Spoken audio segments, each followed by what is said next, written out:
पुस्तक वाचतोय आपण फाइंडिंग माय कोर, लेखिका श्रीमती विनया गोरे, भाग 10. त्याचं MS सप्टेंबरमध्ये सुरू होणार होतं.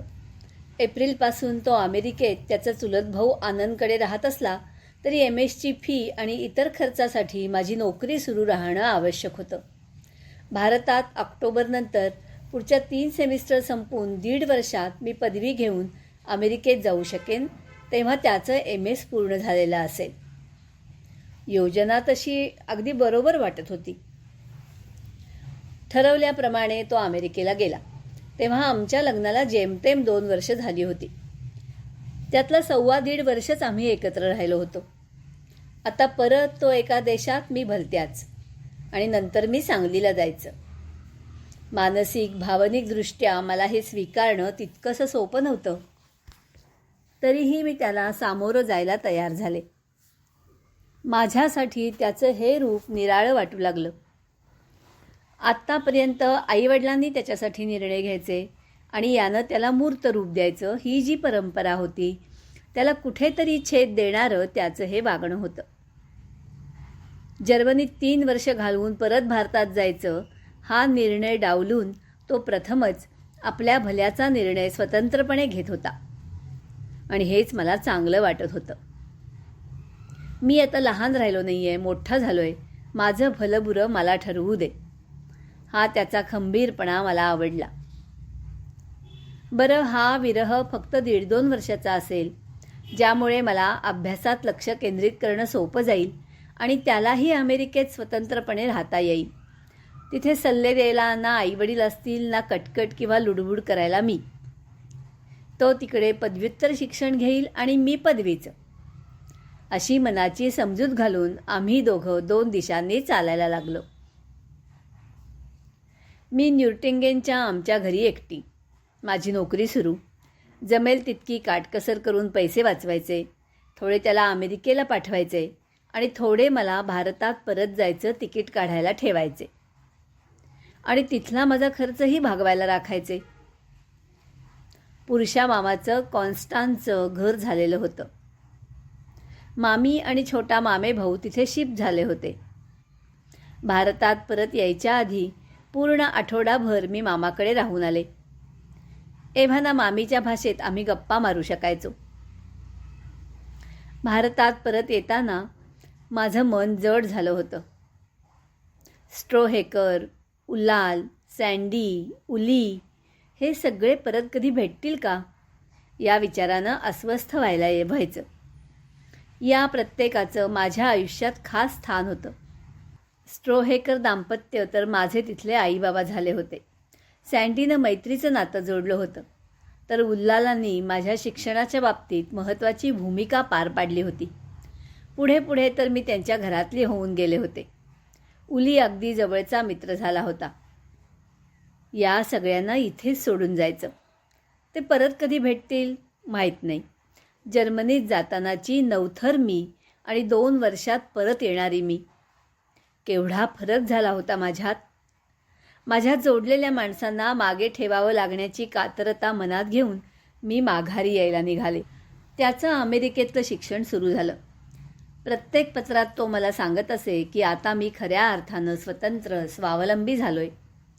ती पत्र मला आनंद देऊन जात. आता मी भारतात जाईन, माझं राहिलेलं इंजिनिअरिंग पूर्ण करीन, मग मीही अमेरिकेत जाईन, अशी स्वप्न मी बघू लागले. प्रत्यक्ष परतीची वेळ येऊन ठेपली. माझ्या 1.5-2 वर्षांच्या सामानाची आवरावर बांधाबांध सुरू केल्यावर मात्र माझं मन अशांत होऊ लागलं. खरंच तो म्हणतोय तसा मानसिक मोठा स्वतंत्र झाला असेल ना? स्वतःचे निर्णय तो स्वतः घेऊ शकेल का? आमच्या सांसारिक निर्णयांचं काय? विचारांनी, आर्थिक बाबतीत तो खरंच आपल्या पायावर उभा राहू शकेल का? त्याच्या आईवडिलांची ढवळाढवळ तो मान्य तर नाही ना करणार? या प्रश्नांनी मी अस्वस्थ व्हायचे.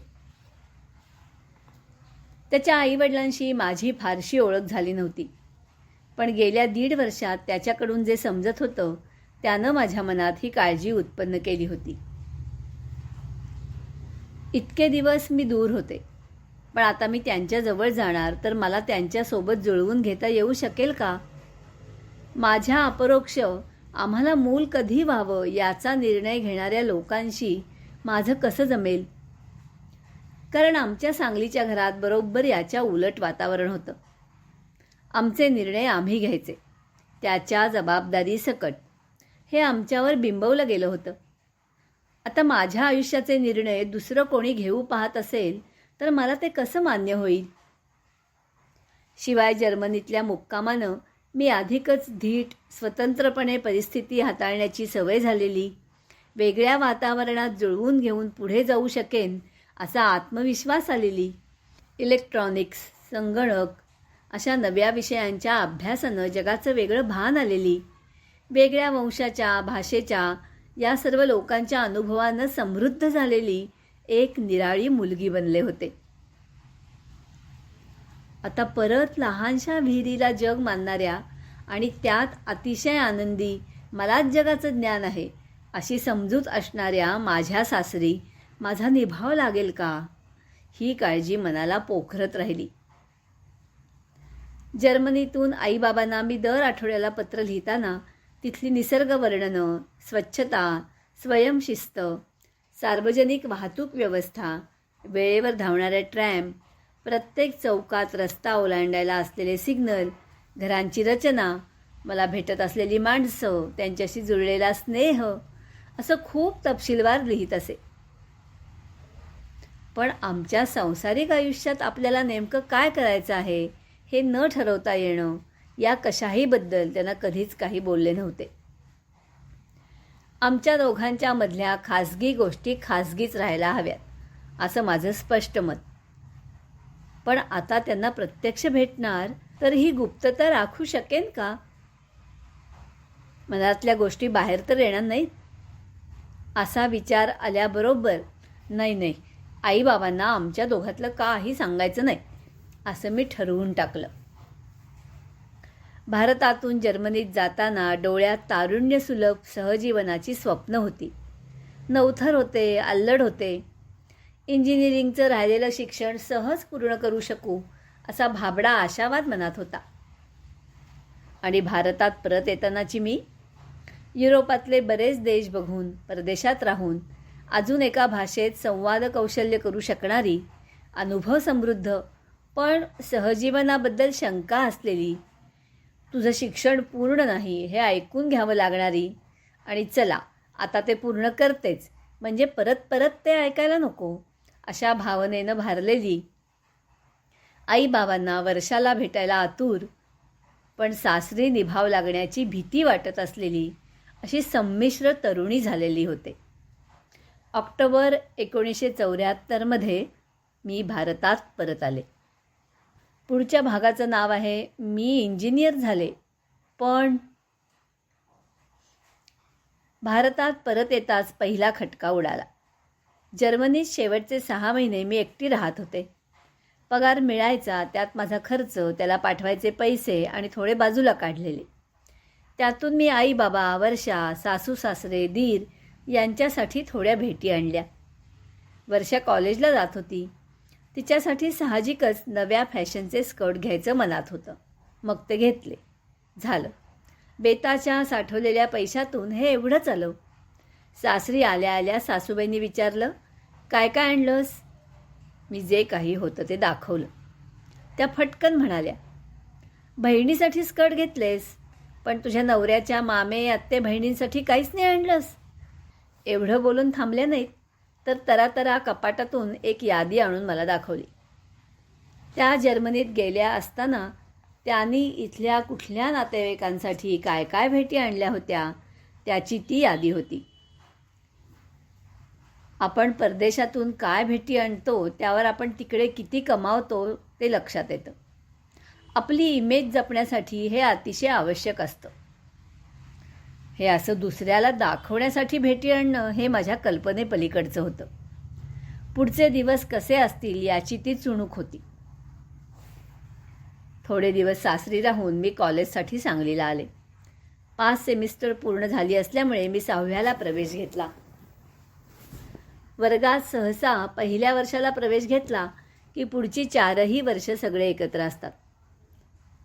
तसा आमचा वर्ग होता, ज्यात मी एकटी थेट 6व्या सेमिस्टरला प्रवेश घेतलेली, तेही जर्मनीत राहून परत आलेली लग्न झालेली मुलगी. त्यांच्यासाठी मी एखाद्या धूमकेतूसारखी होते. पण लवकरच आम्ही एकमेकांमध्ये रुळलो. मी वर्गात एकटीच मुलगी असले तरी मुलांशी चांगली मैत्री झाली. ही मुलं माझ्याहून 2 वर्षांनी लहान होती. अर्थात त्याचा काहीच फरक पडला नाही. यापैकी काही मित्र अजून टिकून आहेत. त्यांच्या बायकाही माझ्या मैत्रिणी झाल्या. 10-12 वर्षापूर्वी तर एका मित्राची मुलगी अमेरिकेत 2-3 महिने माझ्या घरी राहिली होती. शिक्षणाच्या दृष्टीनंही मधला 2 वर्षांचा काळ मला उपयुक्त वाटला. एक महत्त्वाची गोष्ट म्हणजे आमचं लग्न झाल्यानंतर दिलेल्या परीक्षेत मी नापास झाले होते. आयुष्यात पहिल्यांदाच नापास होणं माझ्या फार जिव्हारी लागलं होतं. पुढे मी लगेच ती परीक्षा दिली. त्यात पास झाले असले तरी कुठेतरी तो नापासाचा शिक्का मला बोचत राहिला होता. मधल्या 2 वर्षातल्या अनुभवानं, इलेक्ट्रॉनिक्स आणि कॉम्प्युटर शिक्षणानं जे आमच्या वयाच्या कुणाला मिळालं नव्हतं आणि ते मी घेतलं होतं. या साऱ्याचा परिणाम म्हणून मी नापासाची खंत पुसून टाकण्यात यशस्वी झाले होते आणि नव्या अभ्यासाला सज्ज. सांगलीला आल्यावर सुरुवातीला आई बाबा, जुने मित्रमैत्रिणी, शेजारी या सगळ्यांशी किती बोलू, किती सांगू असं होऊन गेलं होतं. आम्ही युरोप ट्रिप केली त्याच्या स्लाईड्स होत्या माझ्याकडे. त्या काळात अशी युरोप फिरून आलेली कदाचित मी एकमेव मुलगी असेन सांगलीतली. शिवाय इंटरनेट वगैरे काहीच नसण्याच्या काळात असे फोटो तरी कुणाला बघायला मिळायचे. परदेशाविषयी मनात प्रचंड उत्सुकता, कुतूहल असायचं तेव्हा. मी चक्क माझ्या युरोपच्या स्लाईड्सचा शो करायला लागले. स्लाईड्स दाखवताना त्या ठिकाणची, त्या देशाची माहिती सांगायचे. 1.5-2 तासांच्या या कार्यक्रमाचे मी कितीतरी प्रयोग केले असतील. आमच्या समोर राहणाऱ्या तेलंग यांच्या माडीवरच्या हॉलमध्ये. माझ्या प्रवासाचा पुन्हा अनुभव घेताना मलाही फार मजा यायची. क्रमशः अभिवाचन निलिमा नातू.